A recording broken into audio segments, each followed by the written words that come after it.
पाकिस्तान, बांग्लादेश और अफगानिस्तान में मिला के लगभग 2.5 से 3 करोड़ अल्पसंख्यक रहते हैं। वहां बहुत गरीबी है, उनके पास रोजगार नहीं है।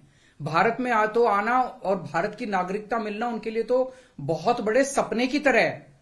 और अगर हमने भारत के दरवाजे खोल दिए, इतनी बड़ी संख्या में लोग आने वाले हैं जिसकी हम कल्पना भी नहीं कर सकते।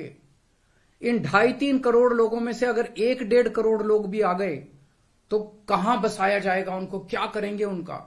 ये मेरा प्रश्न था माननीय गृह मंत्री जी, जिसका जवाब आपने नहीं दिया। आपका यह कहना है कि 2014 से पहले के लोगों को, जो आ चुके 2014 से पहले, उनको बसाया जाएगा। मैं आपसे पूछना चाहता हूं, 2014 के बाद आना बंद हो गया? 2014 के बाद भी आ रहे हैं, अभी तक आ रहे हैं, रोज आ रहे हैं। तो अभी तक 2000 जो इलीगल माइग्रेंट आते थे, जो घुसपैठिए हमारे देश के अंदर आते थे, वो डरते थे कि अगर आ गए तो हमें निकाल देंगे, हमें पकड़ लेंगे, हमें जेल में डाल देंगे। उन्हें डर रहता था क्योंकि वो इलीगल थे। अब आप ये कानून लाके उनको लीगल बना रहे हो, अब उनका डर खत्म हो जाएगा।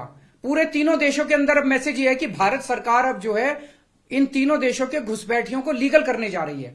तो ये 2014, आज आप 2014 वालों की बात कर रहे हो, कल आप 2019 के पहले वालों की बात करोगे, फिर ये डेट एक्सटेंड करके 2024 कर दोगे, क्योंकि घुसपैठिए तो आ ही रहे हैं। आपने रोहिंग्यों की बात की, ये तो आप ही के टाइम में आए थे, ये तो 2014 के बाद आए हैं सारे रोहिंग्ये। कैसे आए ये? आपकी मिली भगत से आए कि आपकी नाकामी की वजह से आए? पूरे देश में कहां कहां आपने रोहिंग्यों को बसा रखा है? तो जो इतने एक तरह से दरवाजा जो खोल रहे हो, इनको जो लीगल बना रहे हो, ये देश के लिए बहुत खतरनाक है। और इतनी भारी संख्या में इसके बाद घुसपैठिए आने वाले हैं जिसकी हम कल्पना भी नहीं कर सकते। आज जो 2014 के पहले भी आए थे, हमारे देश के अंदर उनके अधिकार नहीं है। आप उनको नागरिकता देके अब सरकारी नौकरियां दी जाएंगी उनको। पाकिस्तान से आए हुए घुसपैठियों को हमारे देश के अंदर अब सरकारी नौकरियां दोगे आप, उनको उनके राशन कार्ड बनाएंगे हम लोग। आज दिल्ली के अंदर 72 लाख लोगों के राशन कार्ड हैं, वो कम पड़ते हैं।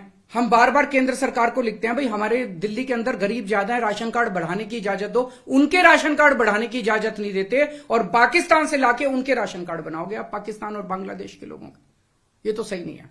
हमारे देश के लोगों के अधिकार मार के आप उनके लोगों को अधिकार दे रहे हो। सरकारी पैसा हमारा पैसा है, सरकारी पैसा 140 करोड़ लोगों का पैसा है, हमारे टैक्स का पैसा है।